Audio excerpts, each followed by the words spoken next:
The rain hammered against the corrugated iron roof of Harding's office, a relentless percussion matching the beat of frustration in his chest. Two cracked ribs protested every movement, a souvenir from his last encounter with Bruno, Lila Monroe's silent enforcer. DeMarco, sweating profusely in the corner, wrung his hands. "She's gone, mister." Harding. Vanished. A trunk ticket to Marseille. Left last night, under the cover of the storm. Harding grunted, pushing a photograph across the desk.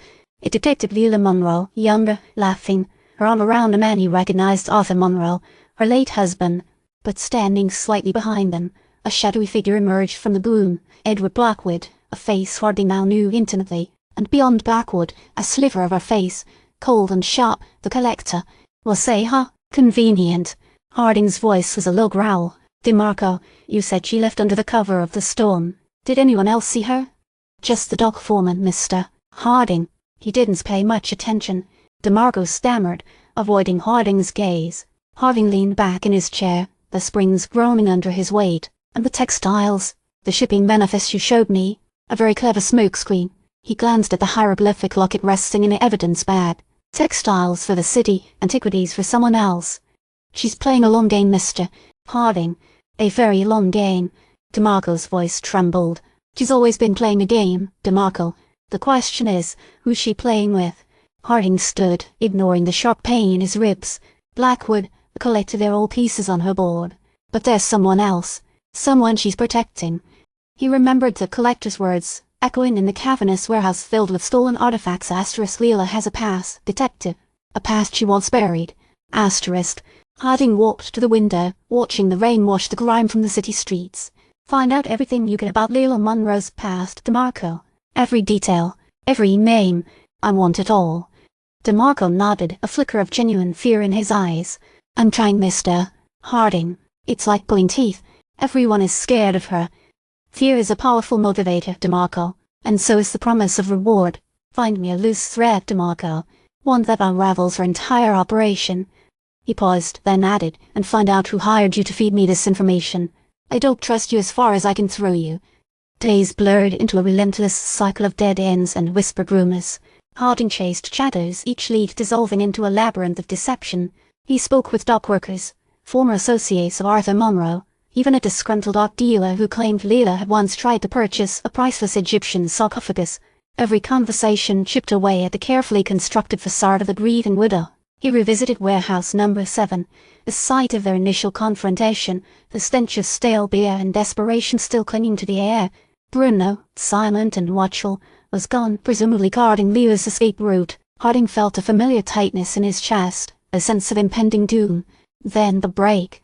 A name surfaced from the murky depths of the city's underbelly. Isabelle Moreau, a Parisian art historian once close to Lila, now living in exile in Chicago, haunted by a shared past. Harding tracked her down to a small, dusty bookstore in Lincoln Park.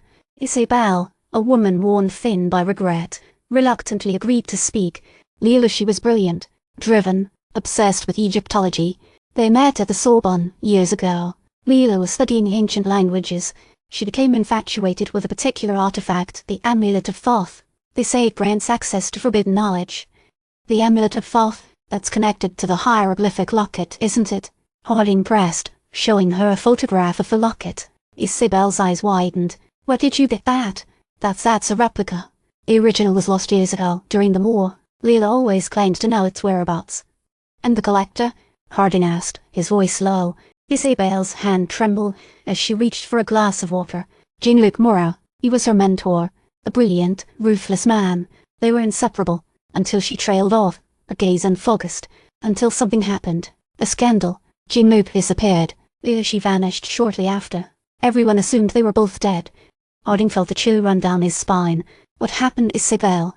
"It involves stolen antiquities, detective, a network of smugglers. Jean-Luc was trying to expose them. She was protecting him." Suddenly, a figure loomed in the doorway. Bruno, his face impassive, blocked their exit. "Detective Harding, you are in violation of the law." Harding braced himself. He knew this was coming. "She's playing a game, detective, and you're just a pawn," Bruno said, his voice devoid of emotion. Then, as swiftly as he appeared, Bruno vanished, leaving Harding and Isabelle alone in the cramped bookstore. "She wants you to believe she's running from something, Detective," Isabelle said, her voice barely a whisper. "But she's not. She's going after something. What is it? Harding asked, his gaze fixed on the darkened street outside. Isabelle looked him straight in the eye. The real Amulet of Thoth detective. It's not lost. She knows exactly where it is. The rain had stopped. A single ray of sunlight broke through the clouds, illuminating a small, unassuming building across the street. The sign read Cairo Imports. Harding knew, with a certainty that settled deep in his gut, that Lila Monroe was waiting for him. And this time, the game was about to change. He took a deep breath, his hand instinctively reaching for the Colt 445 tucked beneath his coat. He stepped out of the bookstore and into the sunlight, ready to face the femme fatale who held the key to a dangerous secret.